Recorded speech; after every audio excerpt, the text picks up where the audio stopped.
A body found in the Boise River. Now investigators are working to figure out who she is and how she got there. Also, have you seen this teenage boy? There is an Amber Alert for him right now. Police believe he is in danger. And live from Lansing, our team is there this morning leading up to tomorrow's huge showdown between the Broncos and Spartans. Today's morning news starts now.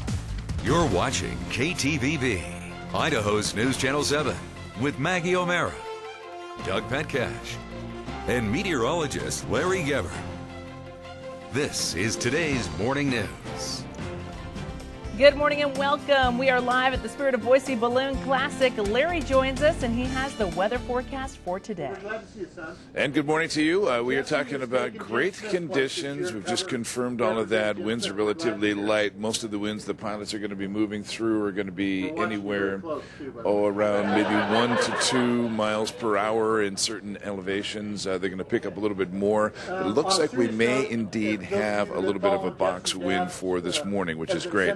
Now, as we go ahead and take a look at what we've got in terms of yellow air quality alert, now there's a bit of an inversion up there, too. So we still have that yellow air quality alert.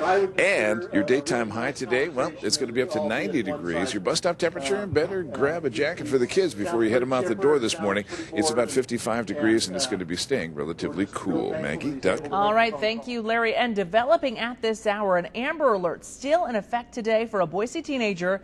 Police believe he's in danger. Our Scott Evans has been following this story for us all night long. He joins us from the newsroom with details. Scott. Maggie, reports started coming in to police on Tuesday that the 17-year-old young man from Boise was in trouble.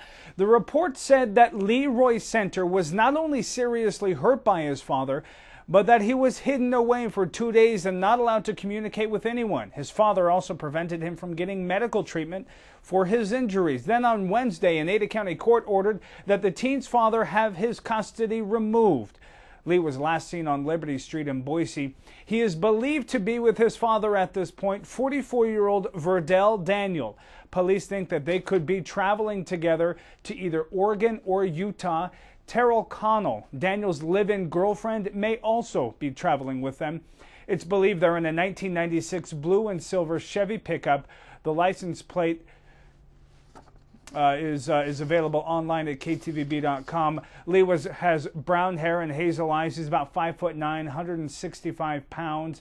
If you have any information, you're urged to call the Ada County Sheriff's Office or Crime Stoppers at 343-COPS. Maggie? All right, Scott, we'll continue to follow this story for you and bring you updates when they're available on our website or right here live on our newscasts.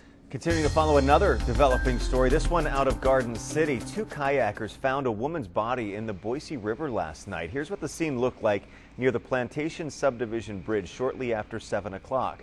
Police say the 2 kayakers found the woman's body in the river near North Plantation River Drive. The greenbelt was closed for 2 hours while police were on scene. Police and the coroner's office are investigating. We'll have updates as we get more information. We expect a little bit more later on today. And now we are just a day away from game day in East Lansing. Our Carolyn Hawley and Mark Johnson join us now live to tell us about the Bronco fans they met up with. And Carolyn, you caught up with some Bronco fans yesterday. Tell us about them. Well, I did. In fact, I was thinking about everybody back home. If you're getting ready to go to work right now, guess what? There's a couple of thousand Bronco fans who will not be at work today. Some of the early arrivals we caught up with at the Boise airport yesterday. You visited with them as well, Mark. And it's funny, you know, we take these trips, we come to the Midwest, Bowling Green, Toledo, Ohio, and now here we are in Lansing, Michigan. No matter where we go, we find transplanted or reborn Bronco fans that come to the games that have never stepped foot in the state of Idaho. But we've got about 4,000 from the Treasure Valley and about another 2,000 to 3,000 who will find their way to Spartan Stadium tomorrow. Some of them, as I mentioned, arrived yesterday. There was a reason for that. They're pretty diehard Bronco fans. They're not only here to watch their current Bronco players, but some of the former ones as well, as in Kellen Moore. We're going to go to the Detroit Lions preseason game, go watch Kellen and Titus. What are your hopes for Kellen? Well, first of all, make the team, and then hopefully maybe number 2, number 3. That'd be great. Lions game tomorrow night. We got the Broncos game on Friday, and then we got a Tigers-White Sox game on Sunday. It's going to be good times, right? Perfect. Once again, that Lions game is tonight. It is a very important game for Kellen. He's expected to play a little bit, maybe in the fourth quarter. They want to see Matthew Stafford, who is their starting quarterback, of course. He got injured last week. So, this world of pro football, you talk about being a number 2 quarterback, number 3 quarterback. You're just one injury, 2 injuries away from being the starting quarterback. Kellen's got to make the team first.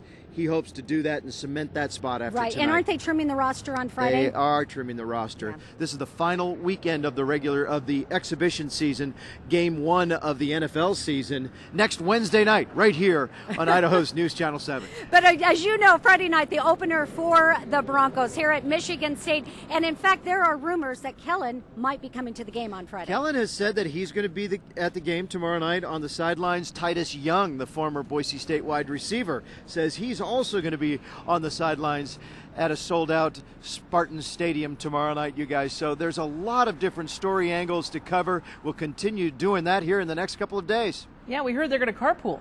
Yeah. Why not? Titus and Kellen are going to drive over there together. Save a little on gas money, even though we know they're doing pretty well in that department. I just hope that Kellen's driving. Hey, you know what, Maggie? Speaking of gas money, I looked at gas prices here. I thought this would be interesting to the folks at home. You know what you're paying around? Isn't it about $3.72 if it's that high right now back at home? It is $4.16 a gallon here. Wow.